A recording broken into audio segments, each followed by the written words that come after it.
매일 성경 묵상 나눔입니다. 4월 27일 목요일입니다. 오늘은 민수기 19장 1절에서 10절을 묵상합니다. 본문을 읽습니다.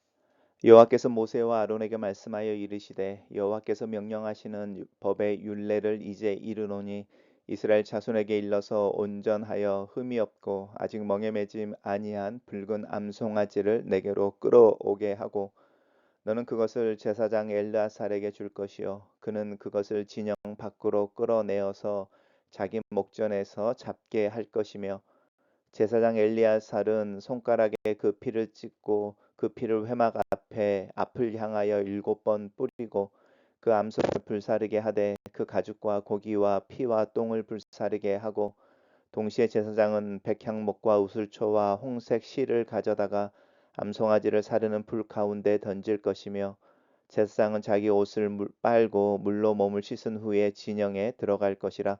그는 저녁까지 부정하리라. 송아지를 불사른 자도 자기의 옷을 물로 빨고 물로 그 몸을 씻을 것이라. 그도 저녁까지 부정하리라. 이에 정결한 자가 암송아지의 죄를 거두어 진영 밖 정한 곳에 둘지니 이것은 이스라엘 자손 회중을 위하여 간직하였다가 부정을 씻는 물을 위하여 간직할지니 그것은 속죄제니라. 암송아지의 죄를 거둔 자도 자기의 옷을 빨 것이며 저녁까지 부정하리라. 이는 이스라엘 자손과 그 중에 거류하는 외인에게 영원한 율례니라. 오늘 본문은 붉은 송아지에 대한 이야기를 하고 있습니다. 하나님께서 모세와 아론에게 말씀하십니다. 하나님이 때로는 모세에게만 말씀하시거나 모세와 아론에게 말씀하시는 부분이 이제 출애굽기 민수기에서 일반적으로 하나님이 말씀하실 때 나오는 부분입니다. 이게 중간에 이제 대변자, 중개자를 통해서 말씀하시는데 그것이 이스라엘 백성들을 보호하기 위함입니다. 하나님 직접 말씀하실 때에 이스라엘 회중 안에 있는 두려움이라든지 또 공포라든지 또 그중에 죄가 있어서 하나님 앞에서 죽임을 당하는 것에 대한 하나님의 배려라고 이해하시면 좋습니다. 하나님께서 명령하시는 부분인데요. 이제 법의 율례라고 이야기하고 있는데 흠없고 온전하여 흠없고 또 아직 멍에를 메어 보지 않는 붉은 암송아지라고 이야기하고 있습니다. 굉장히 흥미로운 표현입니다. 암송아지인데 붉은 암송아지라고 하니까 아직은 어린이겠죠. 온전하여 흠이 없고 아직 멍에를 메어보지 않은 1년이 채 되지 않은 이런 암송아지일 가능성이 많이 있습니다. 이렇게 붉다라고 하는 것은 빨간색이라기보다는 아직 그 어리다 이제 이런 표현일 수도 있죠. 그래서 이 붉은이 다윗을 표현할 때도 이렇게 표현되어지는 색깔로 이렇게 사용되어지는 것을 우리 성경에서 볼 수 있습니다. 그렇게 데리고 왔을 때에 이제 아론의 아들 둘 중에 한 명이죠. 엘르아살에게 줘서 이것이 이제 나중에 대대로 그 진행되어질 때는 제사장을 의미하는 것이겠죠. 제사장 엘르아살에게 주면 그 엘리아살이 그 소를 진영 밖으로 끌어냅니다. 이것이 이제 흥미로운 것인데요. 성막이라든지 보통은 이제 제단에서 제사를 지내게 되는데 이 지금 이야기하고 있는 이 경우는 진영 밖이니까 이스라엘 사람들이 진을 치고 있는 그 진영 밖에서 일어나는 일입니다. 그렇지만 진영 밖이지만 자기 목전에서 잡게 할 것이고 이야기하는 건 직접 잡으라는 이야기이죠. 그래서 엘드아살로 하여금 이 이제 어린 암송아지를 직접 진영 밖에서 잡아서 그 피라고 합니다. 피를 찍어서 손가락이 찍어서 회막 앞을 향하여 뿌리고라고 이야기합니다. 회막을 향하여 뿌리고 그 암소는 온전히 불사르라는 것이죠. 이 일들을 제사장이 직접 행할 것에 대한 이야기를 하고 있습니다. 또 그렇게 하는 사이에 이제 백향목과 우슬초, 홍색실도 함께 불살르라라고 이야기하고 있습니다. 백향목, 우슬초, 홍색실이 무엇인지는 구글을 한번 찾아보시거나 인터넷에서 검색하시면 쉽게 찾아보실 수 있습니다.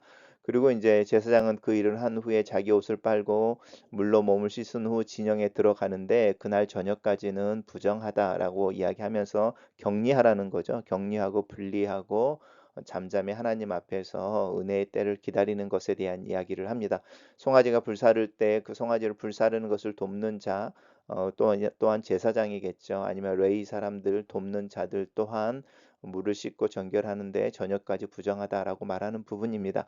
그래서 제사를 지내는데 이 제사는 특별히 속죄제라고 이야기하고 있죠. 이스라엘 회중의 죄를 관련된 부분이어서 이 암송아지를 제물로 드리고 이루는 중에 그 암송아지가 죄를 상징하고 있기 때문에 그 암송아지와 접촉한 이들 또한 그 죄의 오염을 받아서 부정해져 있으므로 하나님 앞에서 정결의 예식을 그 몸을 씻고 옷을 빠는 정결의 예식을 한 후에 일정 때까지 자신을 분리하여 근신하게 하는 것을 명령하고 있습니다. 그리고 이제 이 다른 정결한 자니까 레위 지파 중에 아니면 다른 제사장일 수도 있고요. 남은 암송아지 재를 가져다가 진영 밖 한 곳에 두면은 이스라엘 사람들이 그것을 가져다가 물에 이제 타는 거죠. 물에 타서 자신들을 속죄하고 정결 의식을 할 때에 사용할 수 있게 하나님께서 이야기하고 계십니다. 단락을 요약해 보겠습니다.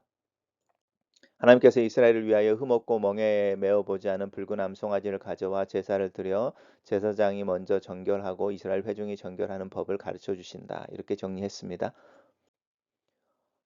이스라엘 백성이 부정하게 되었을 때에 부정함을 씻고 다시 정결하게 될 수 있도록 부정을 씻는 물을 만드는 방법을 가르쳐 주십니다. 하나님께서 이렇게 하시는 데는 두 가지 이유가 있습니다. 첫째는 하나님이 부정함과 함께 계실 수 없기 때문이고, 둘째는 이스라엘 백성을 사랑하셔서 정결함으로 하나님과의 관계 속에 있기를 원하셔서입니다.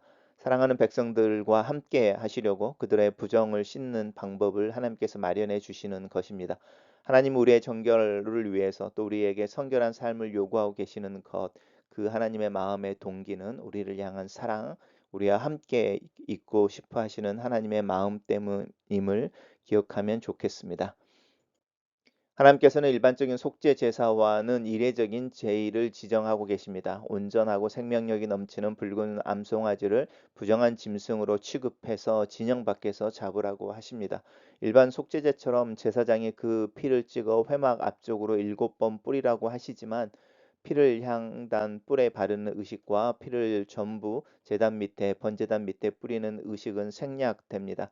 일반적인 속죄제를 드릴 때 기름과 일부 내장을 번제단에서 불사르고 나머지 가죽, 머리, 정강이, 내장, 모든 고기, 똥은 진영 밖에서 소각하는 것과 달리 붉은 암송아지를 피까지 통째로 진영 밖에서 태우게 하십니다. 그리고 이 태우는 불의 정결 의식과 관련이 있는 백향목, 우슬초, 홍색 실을 던져 불사르고 그 죄를 간직하라고 하십니다. 이는 흠 없는 붉은 송아지가 이스라엘 진영의 모든 부정을 대신 짊어지고 진 밖에서 죽음으로써 성소를 위한 속죄와 진영의 정화가 이루어짐을 의미합니다. 이 제의적인 의미는 예수님을 통하여 완전히 성취됩니다. 암송아지의 죄가 육체를 정결하게 했다면 아무런 죄와 흠이 없으신 예수님께서 죄를 지시고 예루살렘 밖에서 십자가에 달려 쏟으신 그분의 피는 우리의 양심과 우리의 행실까지 깨끗하기에 부족함이 없음을 기억하시기 바랍니다. 제사장과 송아지를 불사른 사람과 암송아지의 죄를 거둔 사람은 잠시 부정해집니다. 부정을 씻는 붉은 암송아지의 죄를 얻기 위한 불가피한 불편입니다.